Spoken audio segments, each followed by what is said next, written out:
Salam la famille, j'espère que vous allez tous bien. Donc, on continue ici avec l'exercice 7 ans. Parce que ici, bien que j'ai en réalité 6 le quoi, nekkul 6 le nekkul 5. Donc, bi 7 là. Voilà. Et ici, premier ici, sur jeune létal bi la tëboon quoi. Dama xaaj gisul woon. Yéen tamit signalé woo leen ma ko sax. Xanaa xoolal leen vidéo yi. Ci sama élèves yi. Yàlla baax na. L'exercice 7, on est toujours dans notre second cas de génétique liée au sexe. Donc, génétique liée au sexe. Voilà. Maintenant, là, on est dans le cas des papillons. Voilà. On va expérimenter le mode ZZZW. Donc, ce qu'on fait, c'est qu'on vérifie si la condition obligatoire pour qu'on puisse traiter un croisement avec XXXY ou ZZZW est là. Et c'est quoi la condition obligatoire, comme c'est expliqué dans le support et dans l'audio explicatif qui accompagne le support? Moi, dañuy am un croisement boo xam ne bi joxe 50-50. Dañuy am 50% de mâles qui ressemblent à leur père, à leur mère, et 50% de femelles qui ressemblent à leur père. te boo xoolee beneen astuce aussi mooy croisement bi joxe 100% foofu la ñuy génnewee dominance bi ni gars yi mel foofu caractère boobu moo dominé te boo xoolee biñ croisé mâle clair femelle foncé ci un second croisement bi dañoo am mâle foncé femelle claire mâle foncé, les mâles ici ressemblent à leur mère et les femelles ressemblent à leur père. C'est la condition obligatoire. Je rappelle que l'hypothèse est passe-partout en cas de gonosomal. Et après l'hypothèse, il faut ajouter le mode de transmission.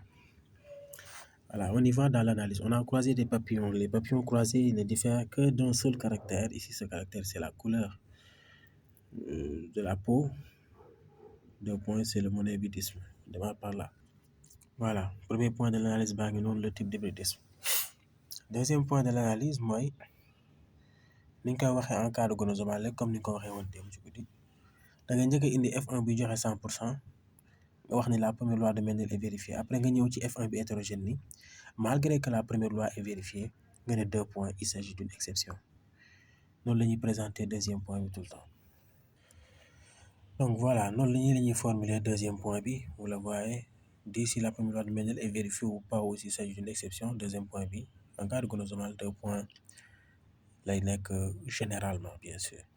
Point bi nga xam ne mooy mettre en avant F1 bi pour wane ni les parents sont de race pure ak point bi nga xamante ne si ni mooy mettre en avant F1 bi pour wane ni F1 bi dafa hétérogène malgré que les parents soient de race pure nga ne 2 points il s'agit d'une exception à la première loi de Mendel. Dominance codominance aussi waxoon nañ croisement bi joxe 100% mooy qui permettre de sortir de la dominance en cas de gonosomal bu ñu amee ñaari F1 des deux croisements réciproques. Bi moo joxe 100% foncé la kon dominance foncé domine clair. Voilà la dominance baa ngi noonu donc foncé domine clair. Comme waa F1 premier croisement yëpp dañoo foncé kon foncé domine clair. ñu def les choix des symboles kon foncé grand F lay nekk clair petit c. Voilà choix des symboles baa ngi noonu. Hypothèse gis ngeen ma bind passe-partout gonosomal mooy ni ñu corrigé woon E65 bi c'est-à-dire les 6 de la série. Hypothèse bu ñu fa bind ak hypothèse moo bind ci cours bi hypothèse boobu ngay këru lan mooy hypothèse bi en cas de gonosomal ça change pas étant donné qu'on a une exception à la première loi de Mendel. Et dans le croisement qui donne 50% et 50%, les mâles ressemblent à leur mère et les femelles à leur père. On suppose qu'il s'agit d'un exercice de génétique lié au sexe.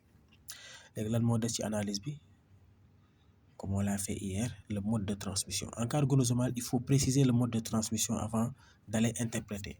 On est chez les papillons donc fii duñ def XXXY fii ZZZW lañu def wax nañ buñ nekkee chez les papillons, chez les oiseaux, chez les batraciens, chez les reptiles, etc. Là on utilise le mode de transmission ZZ pour le mâle, ZW pour la femelle. Ça c'est une convention internationale. On met le mode de transmission. Voilà, mode de transmission baa ngi nii toujours sous l'hypothèse en cas de gonosomal. Mode de transmission mooy selon l'espèce da nga war a wax ba xam XXXY la ñuy utiliser wala ZZZW. seetlu ngeen ne E6 bi on est chez les papillons donc on utilise ZZZW. ZZ mooy mâle, ZW mooy femelle. À l'opposé des mammifères ou chez la drosera en général boobaa XX mooy nekk femelle fële XY mooy nekk mâle bu leen jaawale loolu. Chez les papillons et chez la droso ZZ mooy mâle ZZ l'individu homogamétique mooy mâle foofu, alors que chez les mammifères et chez la droso en général comme dans l'exercice 6 foofu naa ko waxatee sax foofu XX mooy femelle mais fii ZZ mooy mâle.